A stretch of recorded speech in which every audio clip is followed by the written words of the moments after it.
Pemirsa di TV yang dirahmati Allah Subhanahu wa taala, masih bersama dengan saya Jack dan juga Kang Denny Aden ya, luar biasa dalam program kesayangan kita, Nasyid Aden. Nah, biasanya seperti episode-episode sebelumnya itu Kang Denny sendiri yang jadi pembawa acara. Tapi mohon maaf untuk spesial hari ini saya yang mengambil alih ya Kang ya. Silakan, silakan. Baik Kang Ya. Denny, Ya. ngomong-ngomong soal nasyid ya, segala sesuatu itu kan pasti ada awal, ada akhir, ya Ya. kan? Nah, bagaimana manusia kan, ada masanya dia dilahirkan, ada masanya dia dikuburkan, ya, ada hidup dan ada mati. Iya. Jadi panjang ini. Langsung aja Kang Denny. Sejak kapan ini Kang Denny ini mulai bernasyid? Sejak Iya. kapan? Bon, bisa diceritakan tentang kisahnya ini? Kisah, iya. Sebelumnya saya ucapkan terima kasih nih pada Mas Jack ya, yang hari ini saya malah biasanya bertanya, sekarang saya ditanya ya. Ya. Jadi alhamdulillah, terima kasih. Sejak kapan ya? Saya sudah lama sih bernasyid itu. Sebenarnya mengenal nasyid itu sudah dari kecil. Dari saya masih berapa ya, usia 5 tahun, 6 tahun itu udah tahu gitu. Cuman memang tidak khusus ya. Baru serius bernasyid itu setelah saya tinggal di Jogja. Itu sejak saya lulus SMA, barulah itu mengenal nasyid dan baru bernasyid secara serius gitu. Oke, berarti sudah sangat lama sekali Kang Denny Sudah ini lama. tadi proses bernasyid, bahkan tadi sejak kecil ya. Iya, Nah, itu kan pasti ada yang ngajarin, atau bisa jadi ada juga orang itu belajar sesuatu tapi lewat otodidak. Nah, ini gimana nih proses belajarnya Kang Denny untuk bisa bernasyid ini? yang mengajari nasyid itu orang tua saya sendiri ya. Ayah saya dan ibu saya. Dulu ayah saya tuh kerjanya suka ceramah gitu. Jadi ceramah dulu saya tinggalnya di perkebunan teh ya, di Bandung, itu tempatnya dingin sekali lah. Di Ciwidey itu ayah saya sebagai apa ya namanya itu, penceramah ya. Penceramah dari tempat ke tempat lain, di pedesaan lah gitu. Iya, iya. Cara berceramahnya pun unik, selalu ada lagu, selalu ada sholawat, kalau sekarang mungkin seperti nasyid ya. Jadi kalau ceramah itu disenandungkan gitu. Jadi membuat orang tuh senang gitu. Akhirnya senandung-senandung itu sampai sekarang, sampai usia saya seperti sekarang ini masih ingat. Lagu-lagu saya masih kecil itu, dan yang memberikan pengaruh luar biasa itu ya ibu saya. Karena ibu saya ketika saya mau tidur diberiin sholawat, nasyid, bangun tidur pun dibangunkan dengan lagu, dengan senandung. Begitupun menyuruh pekerjaan apa-apa, kadang ada nada-nada yang indah gitu. Jadi kita mengerjakan pekerjaan itu jadi santai gitu. Itu masa kecil dan berpengaruh sampai sekarang. Kalau serius bernasyid itu sekitar 20 tahun yang lalu. 20 tahun yang lalu berarti Iya. sekitar tahun Tahun 2000. 2000. Iya. Itu seriusnya. Serius. Berarti ada masa-masa sebelum serius, artinya mengiseng-iseng dulu itu. Iya, dulu sebelum itu saya ngeband. Oh, ngeband. Ngeband. Saya punya grup band di Bandung. Waktu SMA itu punya kelompok band, terus ya itu lagunya pun bukan lagu-lagu nasyid gitu. Jadi bernasyid itu setelah di Jogja, kemudian saya ikut dulu kelompok Jampi Stress, Jawa Musik Sholawatan. Tapi saya bersama dengan almarhum Gunjek ya.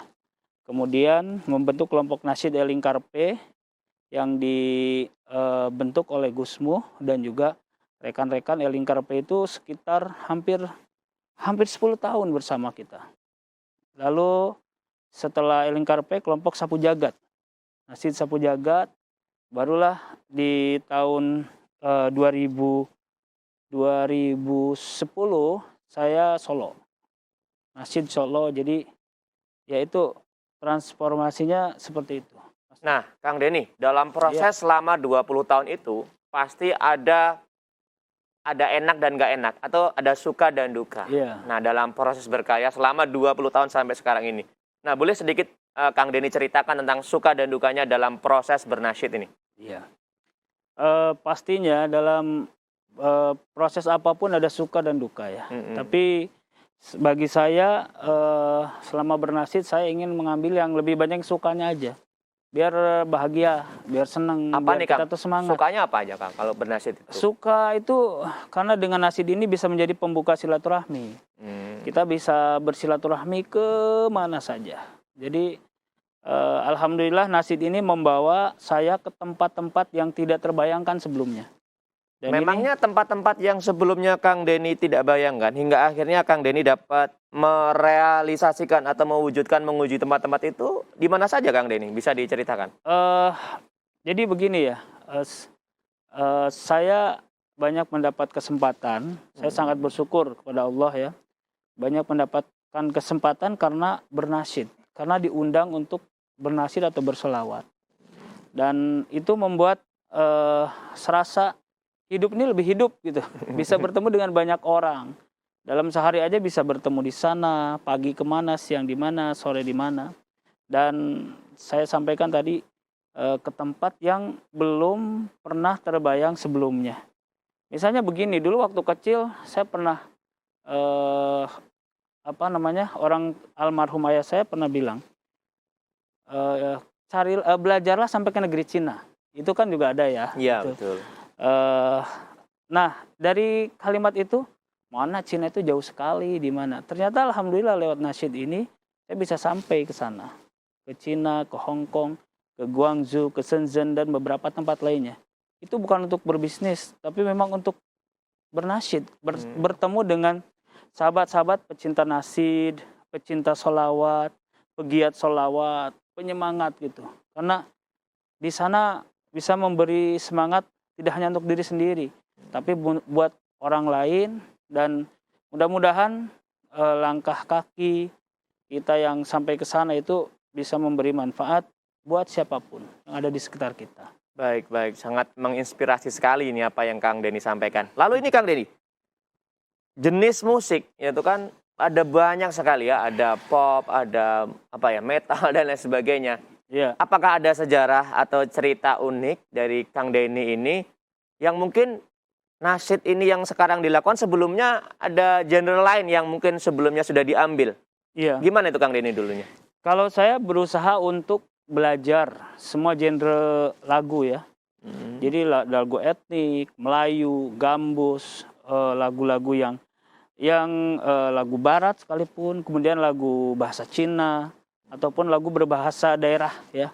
Itu saya walaupun hanya sedikit misalnya, tapi kita pelajari. Ketika saya tampil di Madura, minimal untuk menyapa para pemirsa, untuk menyapa sahabat-sahabat kita di sana itu dengan sebuah lagu yang populer di tempat itu. Atau misalnya ke Sumatera, kita ke Aceh, ya lagu-lagu Aceh sedikit lah gitu, supaya kita merasa merasa bagian dari sana. Dan kedekatan emosional kita tuh terasa dekat ya, seperti saudara begitu. Jadi saya berusaha untuk mencari banyak saudara, sahabat dimanapun berada. Dan itu ya itu tadi sampaikan, nasyid itu menjadi pembuka silaturahmi bagi saya gitu. Oke, jadi secara garis besar makna yang bisa diambil dari sebuah pelajaran nasyid adalah nasyid sebagai salah satu cara ya. Iya. Untuk bagaimana kita ini menjalin daripada tali silaturahmi. Karena memang ya tadi Kang Denny ya, di tengah keberadaan zaman ini di mana rasa toleransi, rasa persaudaraan, kasih sayang ini sangat minim sekali, jarang kita lihat. Nah, semoga ini saya terus berdoa ya, semoga Kang Denny bisa terus istiqomah. Insya Allah. Tapi ngomong soal istiqomah ini Kang Denny, Iya. Nabi sendiri kan mengatakan ya sesuatu yang baik, yang istiqomah itu yang Allah cintai, ya kan gitu kan. Akan tapi ketika kita pengen istiqomah dalam hal kebaikan kan pasti ada masa-masa di mana kita jenuh. Nah, 20 tahun ini Kang Denny. Iya. 20 tahun Kang Denny dalam bernasyid. Nah, kira-kira untuk mempertahankan ya supaya kita ini senantiasa feel rasa kita tetap istiqomah dalam bernasyid itu apa Kang Denny rahasianya? Harus buat karya. Buat karya menyesuaikan dengan kondisi yang ada. Dan harus berbagi dengan yang lain. Kemudian kalau ada talenta-talenta baru, ada bibit-bibit baru dalam bernasyid, bersolawat, kita harus support. Harus support, kemudian kita ajak, beri kesempatan untuk bisa tampil bersama, bisa bisa bersenandung, bisa membuat karya. Itu akan membuat kita itu akan terus seperti eksistensi dan keberadaan nasyid itu akan selalu terasa gitu. Walaupun misalnya antara 2020 dengan 5 tahun yang lalu 2015 itu sangat beda. Tapi kita terus saja mengikuti apa yang sedang terjadi saat ini gitu. Jadi oleh karenanya supaya kita tidak jenuh dalam bernasyid, saya menganggap ini nasyid itu sebuah kebahagiaan. Sebuah kebahagiaan, sebuah kesenangan. Jadi bernasyid itu, wah alhamdulillah ya, selama saya masih diberi Allah kesempatan, diberi kemampuan, berusaha untuk selalu produktif. Produktif dan kita mencari juga bibit-bibit baru, talenta baru yang nasyid itu sangat banyak sekali.